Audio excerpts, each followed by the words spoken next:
Carlos, since you've got some, not that you're a lawyer or anything, but I mean, I don't know.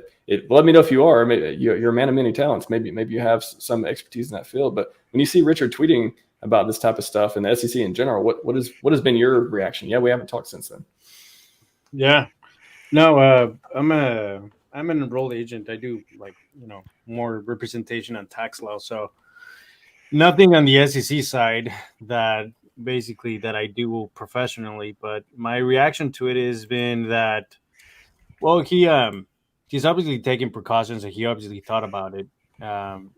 That these might be something that was going to get triggered by the PulseChain and PulseX sacrifice, due to the fact that it did look like it was an airdrop, as a transactional airdrop. The claim that he had, as far as a statement for free speech, and then the money being sent to the certain wallet with nothing in exchange. It's a little bit outside of the norm. It's a little bit too close to having an airdrop being done. So obviously the SEC took action on this. Now it's directly to him about specifically how everything was handled, not about the protocols, whether they're securities or not.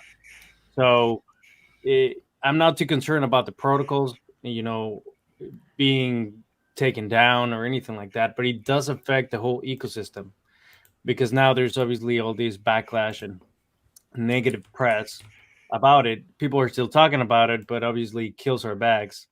And my approach to it is just being attentive to it, just to see what happens. But I'm pretty sure this is going to take a long time to kind of recuperate from where it was before. Yeah, he's talked about a lot of different strategies and different things here as well. It's one of those things. Yeah, some people say, can I compare it to the XRP case and all that happened that took years and years? But I don't know. Do you think it'll take? Is it one of those like long drawn out things? First of all, do you think you'll fight it till and never settle type of thing, or do you think? I don't know, if you were in his position, looking at all the defenses available. I imagine he has plenty of resources. Rumored to be a billionaire. Whether a lot of that's liquid or not, we don't know.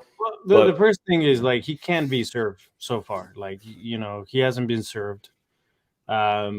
He's probably getting prepped up with defenses and all these different things, but nothing has happened yet, like officially. It was just the bad press of these lawsuits coming out from the SEC. Is he, like, he comes up with all these different arguments. Yeah, sure, but it's nothing that he's been fighting for yet, like in court or anything like that. So up until the point that they go to court, I'm pretty sure that he's going to fight it if they ever serve him, because the lawsuit is directly to him. So there is, some attorneys have talked about it, and they say that there's really no basis on the lawsuit. Who knows? I guess we're going to know up until the point that, he gets a legal team involved and he fights this. But in my perspective, this is going to be one of those things that gets drawn out quite a few years. And why is that? So you mentioned before, you don't think it affects the protocols much. So a lot of people are worried, if it does take a long time, is that going to affect their bags, for example? Are you concerned? I mean, how much concern about that? Well, I'm like depressed already about it, so yeah.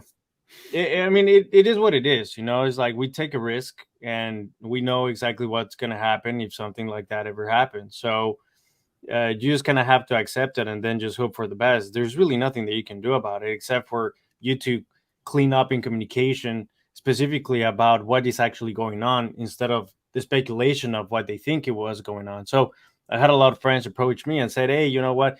The whole SEC lawsuit came out, so Hex is a scam. So it's up to you to actually clean things up. No, you know what? It's not about Hex being a scam. It's not about this being a scam or anything like that. The lawsuit is because of how things were handled. Things might be a security according to the SEC, this and that and that. And you just kind of have to clean it up with everybody, because everybody just hears or reads a title of an article and then they just go based on that instead of actually doing research on what is actually going on. So, the press is bad. The whole feeling of the community that I have with all the clients, that I do taxes for or that I do tax planning for, we have this conversation. What do you think about this? What do you think about that? And the sense throughout OG hexagons that I've talked to, or people that have a lot of money in the crypto space, specifically in the hex protocol, it's all a sentiment of like, who knows? It's like, it sucks that this is happening, and who knows if this is actually gonna go back to where it was before.